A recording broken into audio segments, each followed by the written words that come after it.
지난주는 이제 베드로와 예수님에 대해서 말씀을 드렸고, 오늘은 바울과 예수님에 대해서 말씀을 드리겠습니다. 자, 한신 측의 기장측의 교수님이셨던 문동환 목사님, 문익환 목사님의 동생 되시죠. 자, 그분이 바울이 기독교냐 예수의 기독교냐 뭐 이런 책을 썼습니다. 근데 그 책 내용이 뭐냐, 이 성경에 나타난 예수님의 가르침과 모든 행하심, 그것과 바울이 가르친 것들이 조금 차이가 있다, 이런 주장을 펴는 겁니다. 그 내용은 딱 정리하면은, 예수님은 영적인 것도 물론 이렇게 우리에게 첫째 신령한 능력들을 보여주셨고 또 영적인 것도 가르치셨습니다만은, 이 땅에서 뭔가 하나님 나라를, The Kingdom of God, 하나님 나라를 세우는, 현실에서 그걸 이루는, 그러면서 그걸 영원으로 연결시키는 뭐 이런 가르침이었다고 보면은, 이 바울은 조금 영적인 데 치우쳤다는 것이죠. 또 우리가 이제 학문적으로 얘기할 때 바울의 어떤 신학적인 것이 배경이 헬라의 철학, 플라톤의 이원론과 좀 가깝다라는 얘기를 하는 사람이 있어요. 그래서 우리는 자, 아버지의 나라, 장차 다가올 영원한 나라에서, 거기에서 우리가 영생 복락을 누리는, 그리고 이 땅에 사는 건 잠시 있는 장막집으로서 이렇게 표현된 것들이 있죠. 그리고 특히 로마서 13장에 보면은 위에 있는 권세에 굴복하고 복종하고, 굴복이란 복종하라, 뭐 이런 개념들, 현실에 상당히 타협적이고 현실을, 우리를 둘러싸고 있는 모든 환경을 변화시키려는 그런 노력들이, 개혁적인 노력들이 부족하다고 생각하는 것이죠. 이렇게 주장하는 주장이 있습니다. 그분을 갖다가 조사해 보니까 이제 그분이 저 북간도에서 명동촌이라는 곳에서 이렇게 살다가 이렇게 이주하신 분이에요. 거기에는 명동촌을요, 황해도에 있던 선비 몇 분이 한 130여 명을 데리고 이주를 해가지고 거기서 마을을 세우고 명동학교라는 학교를 세워서 장차 민족의 리더를 길러냅니다. 그 사람들이 누구냐? 정말 다 위대한 리더가 되었어요. 거기에 윤동주 시인도 있고, 아마 윤동주 시인의 외 할아버지인가 그럴 거예요. 그분이 규암 선생님이라고, 그것도 목사님이셨어요. 그리고 거기에 뭐 우리 이제 신학계에서 한마디로 진보적인 신학을 주도했던 안병무 박사라든가, 또 누구십니까? 그 백색까지 사신 분, 갑자기 생각이 안 나네. 크리스천 아카데미 하셨던 분, 그분도 거기 출신이고요. 또 보니칸 목사님 다 마찬가지예요. 그래서 그분들이 빛나는 어떤 영적인 지도자가 되셨습니다. 그럼 배추한 동네예요. 거기가. 그 명동촌입니다. 명동학교고.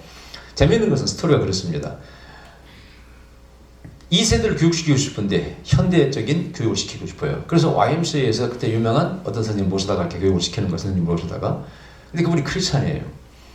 그분들이 거기 가서 바로 크리스찬 교육을 시키는 거예요. 복음을 전하고. 그래서 그런 윤동주라는 시인 전부 다 이런 분들이 크리스찬이 된 겁니다. 근데 그분이 그러더래요. 나 가야 되겠다고. 선생님이 왜 가시냐? 아이들만 이렇게 예수님을 믿게 해서는 변화가 없다. 온 민족이 다 부모들이 예수님을 믿어야 이 나라 민족이 소망이 있다. 그러니까 유학자들이었는데 그 세 분이 상투를 잘라버리고, 그럼 우리가 예수를 믿겠습니다 하고는 예수를 믿게 되었고, 그 규암 선생님이 목사님이 되셨어요.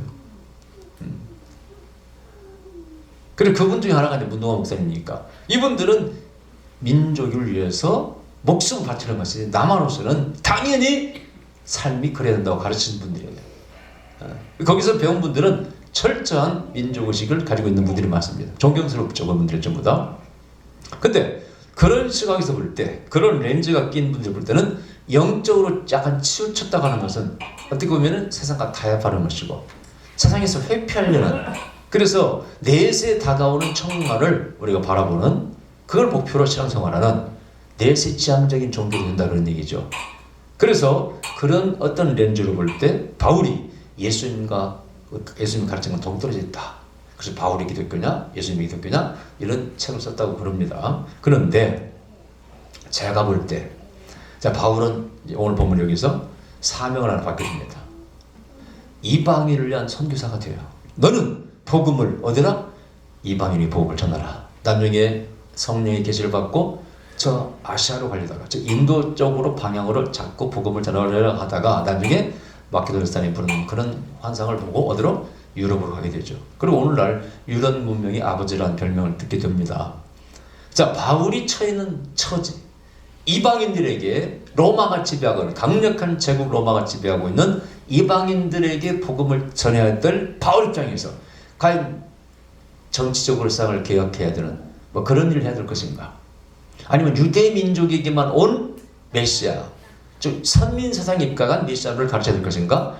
바울은 계시를 통해서 그의 철저한 또 성찰을 통해서 뭐가 나왔어요? 아니다. 우리의 하나님은 우리 민족을 위한 하나님도 아니에요. 세계 모든 민족에게 예수님은 메시아가 되시는데 그러려면은 정치와 민족과 어떤 문화의 장벽을 뛰어넘어야 한다고 생각했던 거예요. 그래서 바울은 가르침이 뭐냐? 내가 누구에게든지 가면 그 사람에게 적합하게 복음을 전한다는 거예요. 맞추어서. 자, 어린애에게 복음을 전하면 어린이의 언어로 사용하고, 내가 이방인에게 복음을 전하면 이방인의 문화를 다 이해하면서 그들에게 맞춰서 전한다는 거예요. 그러면서 나는 진짜 바울이 개혁적인 인물이라고 생각합니다. 여러분들 제가 말씀드리죠. 로마서 14장 5절 이하에 보면 이런 말씀이 있어요. 이날을 저날보다 더 낮게 여기지 말라. 이게 중요한 개념이에요. 유대인들이 첫째 안식일을 중요하게 지킵니다. 또 월삭을 또 중요하게 지킵니다. 어떤 절기들을 중요하게 지키는 거예요. 바울은 이 개념을 깨버립니다. 오늘날 들어도 굉장히 혁신적이고 진보적인 사람이에요, 바울이. 근데 그 진보적이고 혁신적인 게 이 단어가 중요한 게 아니라 가장 올바르고 정확한 게 뭐냐가 중요해요. 예수님께서도 토라라고 하는 구약의 예를 십계명이라든가 모세오경 이런 것들을 재해석이 아니라 바르게 가르쳤습니다. 그게 산상수훈의 가르침이에요. 재해석, 다시 해석하는 게 아닙니다. 원래 뜻이 이렇다고 가르치는 것이 예수님의 가르침이에요. 그래서 예수님께서는 말씀하시기를 나는 율법을 파괴로운 게 아니라는 거예요. 율법을 완성케 줬다고 그랬지 않습니까? 예수님께서 1.1획도 내가 절대 고치지 않겠다 그런 얘기죠. 그래서 저는 그 말씀을 깊이 묵상하면서 바울도 마찬가지예요. 바울이 처해 있는 입장에서 예수님을 그는 이해하려고 많이 노력했어요. 그런데 재미있는 것은 많은 사람이 지적하듯이 바울은 예수님의 제자가 아니라는 거예요. 원래 이 기독교가 베드로 중심으로 예수님께 직접 배운 12 제자를 통해서 그들의 렌즈로 본 예수님을 전해야 되는데 그게 어떻게 보면은 복음서라고 볼 수 있겠죠. 근데 그게 아니고 바울의 렌즈로 봤다고 그렇게 어떤 사람은 약간 이상하게 생각하는 사람이 있어요. 그러나 나는 또 그렇게 생각지 않습니다. 여러분 직접 예수를 보고 그 밑에서 배웠던 베드로나 이런 사람은 육적인 예수님을 보면서 예수님 속에 있는 신성을 제대로 바라보지 못했습니다. 물론 베드로가 마태복음 16장에서 주는 그리스도시요 살아계신 하나님의 아들입니다라고 고백했습니다만은 그러나 그 베드로도 도망가 버렸고 배반해 버렸고 부활하신 예수를 만난 다음에 베드로 돌아왔지 않습니까? 그러니까 이 예수님의 영적인 신성의 빛을 제대로 처음에 못 봤다 그 뜻이에요. 근데 바울은 한마디로 예수 공동체 밖에 있었어요. 예수님을 따라다니는 무리들 밖에 있었어요. 오히려 핍박한 자였어요. 그래서 그의 시선은 조금 색다른 데가 있습니다. 여러분 항상 우리가 우리 스스로를 못 보는 게 우리의 문제입니다. 그래 안 그래요? 우리의 장단점을 잘 몰라. 우리 스스로 모릅니다. 보통 우리가 한민족은 위대하다고 우리 떠들어. 저도 국수주의자, 조금 민족주의자적인 그런 기질이 있기 때문에 그런 글만 보면 가슴 흥분돼. 맞아, 한국 사람은 특별해. 지금까지 몇십 년 동안 우리나라가 경제가 발전하면서 그것이 맞는 듯 보였어요. 또 틀린 것도 아니야. IQ 뭐 세계에서 지능이 제일 높은 민족이라고 그게 딱 공식적으로 나와 있는 거기 때문에 부정할 것도 아닙니다. 그리고 저 10억이 넘는 중국이 축구를 우리를 못 이기는 거 보면은 분명히 우리는 뭔가 머리도 좋고 축구 DNA가 분명히 있는 민족이에요. 근데요, 그것을 자랑할 일이 아닙니다, 여러분요. 여러분 옛날에 일본은 우리보다 뭐든지 명치 준 이후에 과학, 스포츠, 문화 모든 부분에서 우리보다 앞서갔어요. 근데 참 우리가 희한한 민족인 게 일본에게 안 져. 축구도 안 져. 그것은 분명히 우리 민족이 좋은 DNA를 가지고 있다는 인정해. 그러나 요즘 일본 축구한테 한국이 그렇게 쉽게 이기지도 못하고 겨우 이기면 이겼다고 자랑합니다. 요 근래는 승률이 떨어집니다. 왜 그럴까요? 체계적인 투자와 교육 앞에서는 안 되더라 그 뜻이에요. 나는 분명히 예언합니다. 중국도 머지않아 한국을 쉽게 이길 날이 올 겁니다. 그것은 상식이에요, 여러분요. 아마 히든크가 그렇게 갔기 때문에 바꿀 수 있을지 모르겠어요. 분명히 저들도 변화가 올 거예요. 일본이 우리가 쪽발이 이놈이라고 놀렸던 일본도 우리보다 잘하는데 근데 중국이라고 못하겠어요, 여러분이?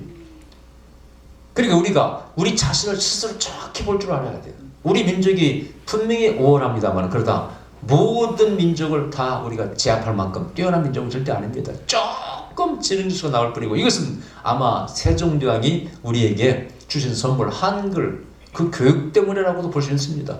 나는 개인적으로 생각해요. 그렇게 뛰어난 민족은 없다. 다만 교육에서 나온다. 나는 이렇게 믿습니다. 문명 퇴출 1위 인정합니다. 그것은 세종대왕이 선물한 거예요, 여러분요. 우리가 너무 우리를 자화자찬할 필요가 없습니다. 그건 인정해야 되는 거예요, 분명히. 요즘 경제 어려지고 있지 않습니까? 이건 일본이 우리 한국이 먹혀가지고 힘들었던 것처럼 이제 중국이라는 대국이 우리를 잡아먹으려고 덤비고 있습니다. 사드 이것은 외형적인 이유에 불과한 것이고요. 한국 경제를 잡고 넘어설리는 야영이 들어있는 것입니다. 지금 반도체 전문가들 빼내려고 연봉 40억을 준다는 거 아니에요? 연봉 40억 준다면은 삼성에서 아무리 이사를 했고 2년 있다 할지라도 안 가겠습니까? 한 3년만 하면 얼마야? 120억인데 안 가겠냐고. 나 같으면 안 가겠지. 나 같으면 안 갈 거예요. 그러나 나 같은 사람이 그렇게 많지는 않을 겁니다. 많이 거의 90%는 갈 거라 아마. 현실인데, 삶이 현실인데. 자, 그런데 어쨌든 그래서 우리 민족의 현실도 정확히 바라봐야 되는데 크리스찬이트라고는 그 당시 예수 공동체도 마찬가지입니다. 우리 안에서 보는 예수님과 우리 밖에서 보는 예수님은 달라. 자, 바울은 핍박자였어요. 비난하는 사람이에요. 비난하는 정도가 아닙니다. 죽이려고들 눈을 부릅뜨고 다니는 사람이에요. 그래서 기독교의 단점만 바라보는 거예요. 너는 이단이야. 야훼의 종교를 빙자한, 구약의 여호와 하나님을 빙자한 사입의 이단이라고 생각했습니다. 어떻게 예수가 하나님 될 수 있어? 이건 절대 불가능한, 그렇게 될 수는 없는 거야. 왜? 첫째, 예수님이 태어나신 것도 이상한 동네야. 나사렛에서 부른 선한 것이 나와. 이것은 유대인 모두의 생각입니다. 절대 메시아는 다윗의 후손으로 와야지, 아니면 베들레헴에 탄생하든지, 탄생을 했죠, 예수님께서. 거기서 사셨던지, 다윗과 연결이 돼야 돼. 근데 나사렛, 요즘으로 치면 아웃사이드, 한마디로 무시받는 촌동네에서 절대 메시아가 나올 수가 없는 겁니다.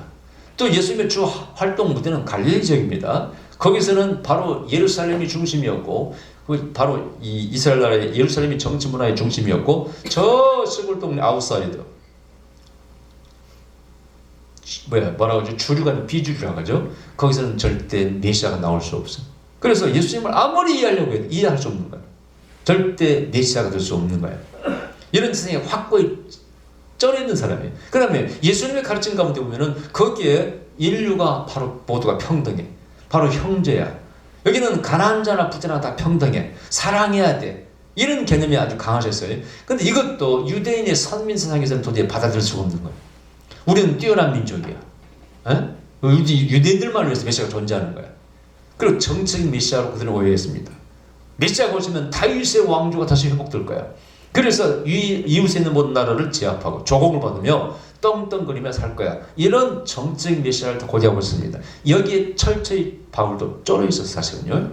그런 바울이 예수님의 어떤 하나님의 나라를 절대 이해할 수가 없는 것입니다. 주님께서 말씀하시기를 내 나라는 여기 보이는 나라가 아니라는 거예요. 네? 여러분, 예수님을 핍박하고 혹은 고문하고 죽이려고 했던 그런 헤롯이라든가 빌라도 앞에서 내 나라는 여기가 아니라는 겁니다. 근데 그것을 유대인들은 선뜻 받아들이기가 어려워. 자, 어쨌든 그런 어떤 오해를 가지고 있었는데 그가 예수님을 다시 바라보게 된 것은 바로 오늘 사도행전 9장입니다. 예수 믿는 자들을 핍박하고 감옥에 쳐넣으려고 가다가 다메섹에서 어떻게 부활하신 예수님을 빛 가운데서 만나게 되는 겁니다. 영적인 성령의 불방망이라고 봐야 되겠죠. 신의 하나님의 강력한 계획입니다. 그 하나님의 역사를 통해서 이 사울이 바울로 변하게 됐다, 이런 얘기죠.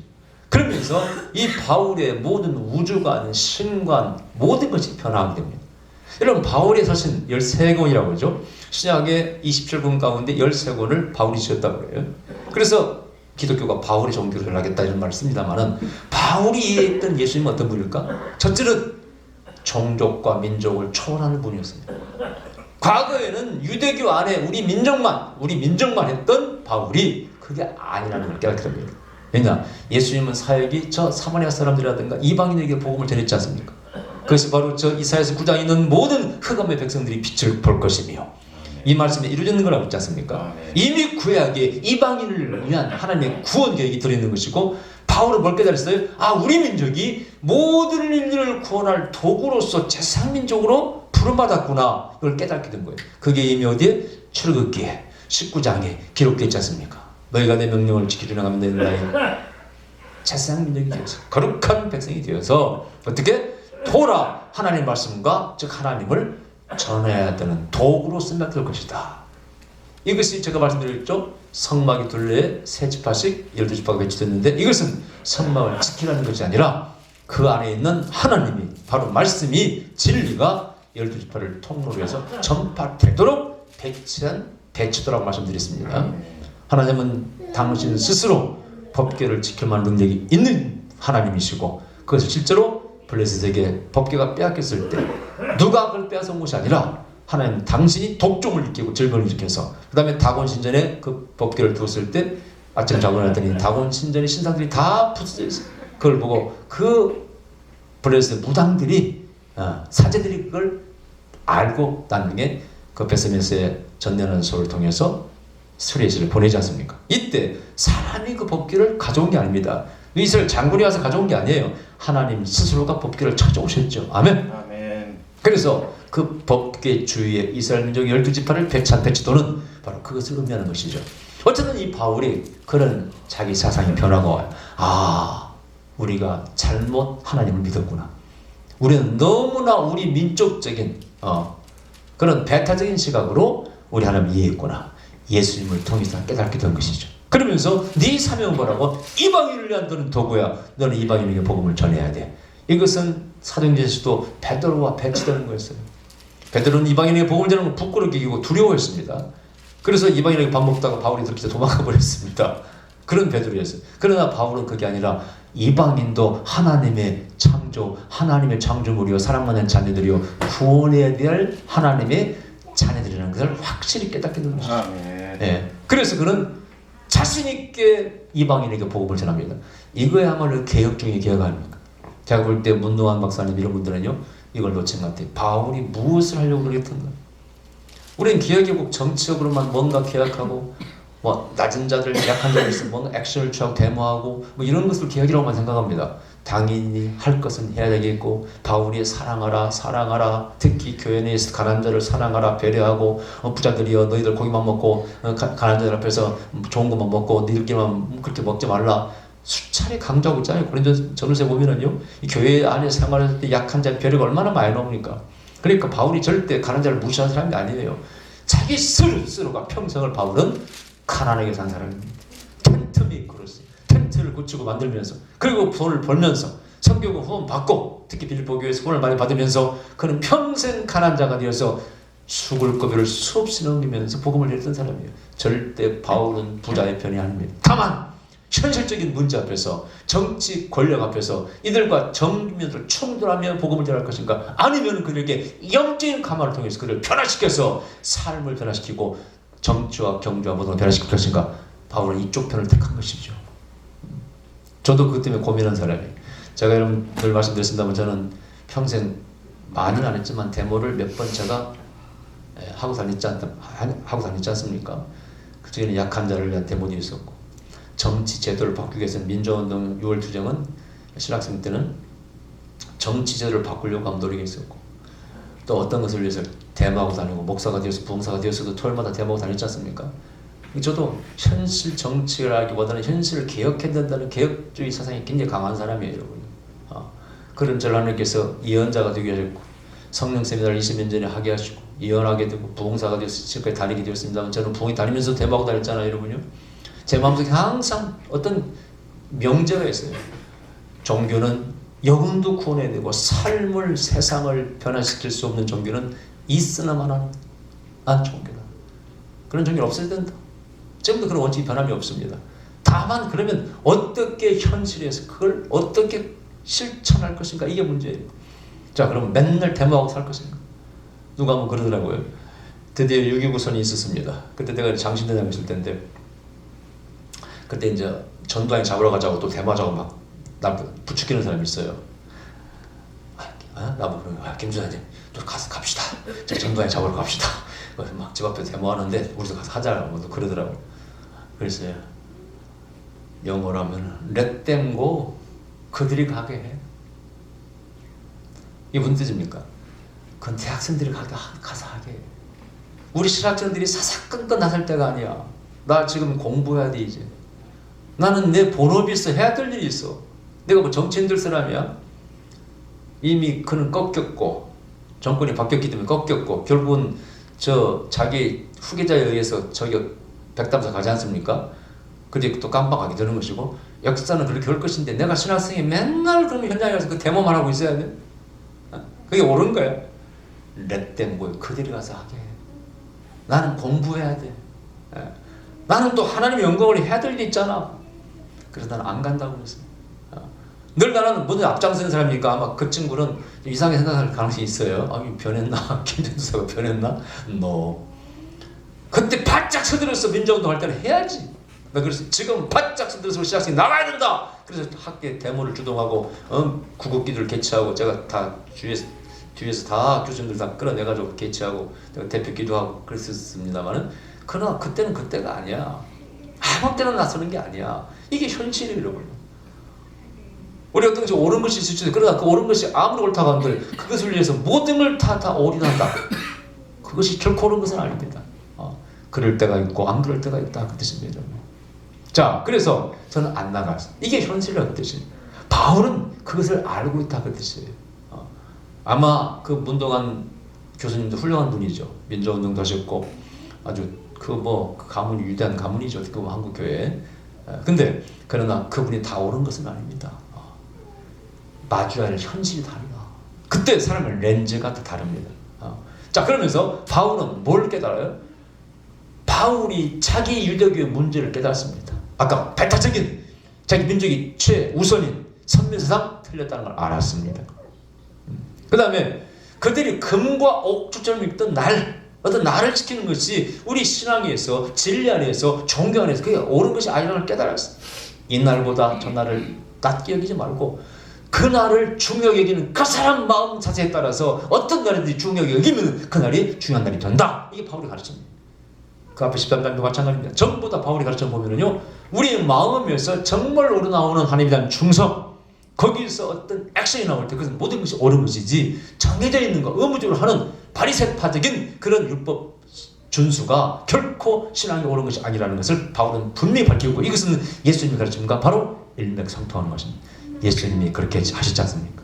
안식일날 병자를 고치셨고, 그러면서 뭐라고 하셨어요? 안식일 뜻이 뭐예요? 하나님 자녀가 안식일날 병들어가지고 다리가 아파요. 병들 죽어가고 있어. 그걸 놔두고 일 안 한다고 놔두고 일하지 말라고 놔두고 그게 하나님의 뜻이야? 아버지의 뜻이야? No. 그게 아니라는 거예요.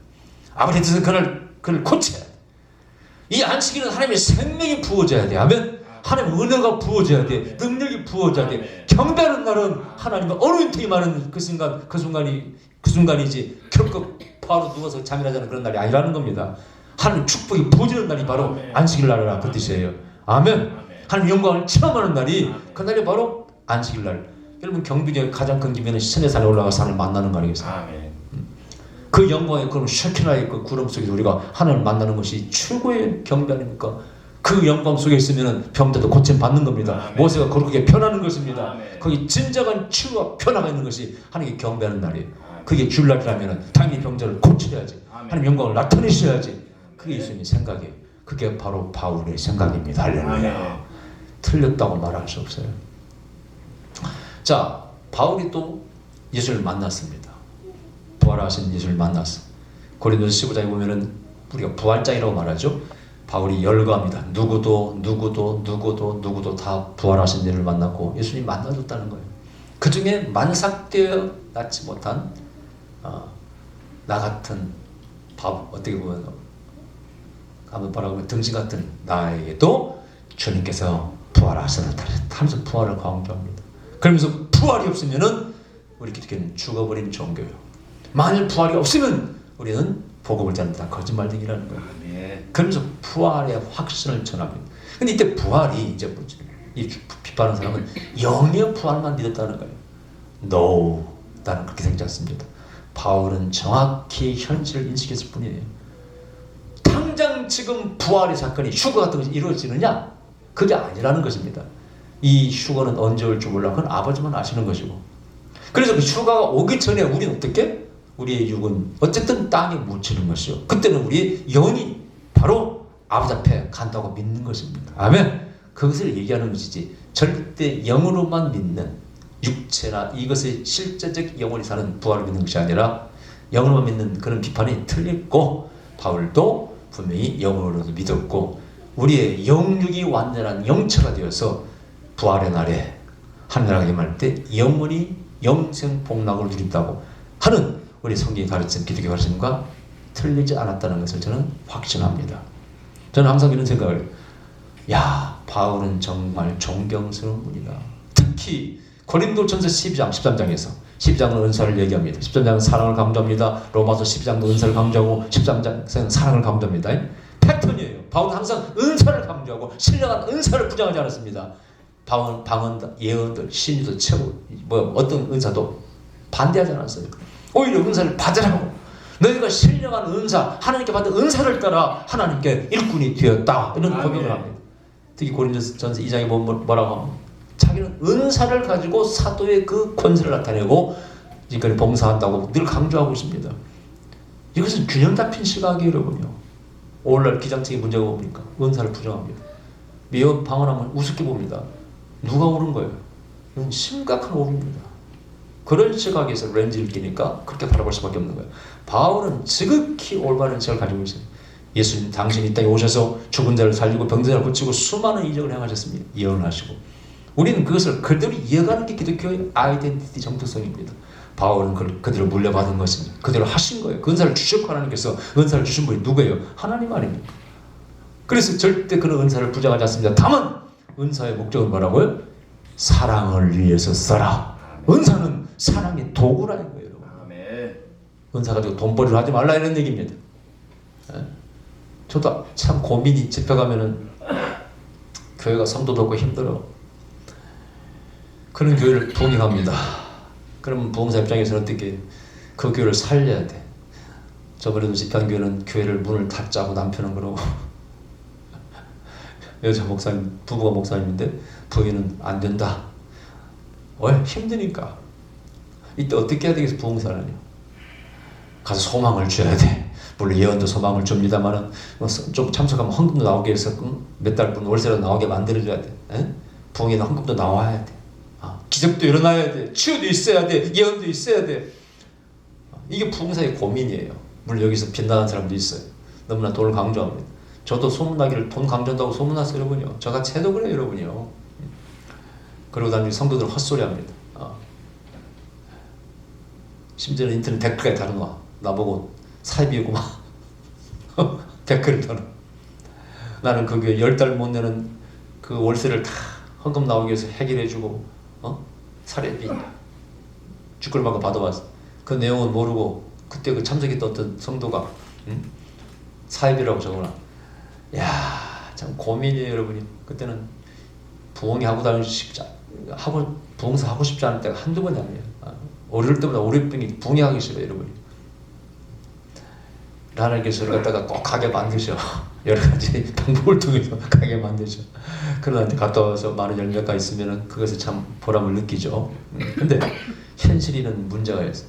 바울은 어떻게 하면 현실의 문제들을 신앙 안에서 하나님의 가르침 말씀 안에서 현실적으로 아름답게 이것을 이겨나가고 그러면서 그걸 개혁해 나가는가 고쳐 나가는가 이렇게 굉장히 고민한 사람이에요. 여러분 은사와 그 사랑을 그 대비해서 쓴 글을 보세요. 바울이 정말 그분은 대단한 천재입니다. 내가 볼 때는 천재예요. 지극히 영적이면서 지극히 또 학적입니다. 내가 볼 때는 모든 우리의 고민을 바울은 다 가지고 있었어요. 교회 내에서 다툼과 누구 파냐, 예수 파냐, 바울 파냐, 다툼 모든 걸 다 이렇게 부닥쳤던, 맞이했던 그걸 풀어나가려고 바울은 고민했습니다.